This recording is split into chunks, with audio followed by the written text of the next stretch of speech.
长1.2米的大型基础版陶铁流槽，原价800块钱，现在降价了，450块钱就可以将它带回家，常备在你的后备箱中。出去玩的时候，在河流、在山脚下，随时就可以拿出来测试整条河道的含金量。就这样一块不惜成本制作的陶铁流槽，售价仅仅是450块钱，还有人说贵。今天我就给你们算个成本。主体采用2.5毫米厚的铝合金板材制作，全不锈钢材质的压板，全不锈钢材质的压条，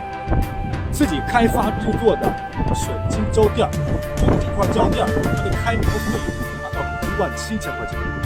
后期每块胶垫的成本达到了150块钱，那售价仅仅450块钱，对比黄金700块钱一克的价格，这块流槽到底贵不贵？今天大家就在评论区畅所欲言的聊一聊。有喜欢流槽的朋友，可以直接在我的抖音店铺里边拍一下付款。这款450块钱基础版陶铁流槽，目前是不敢说全球，全国最性价比的一款流槽。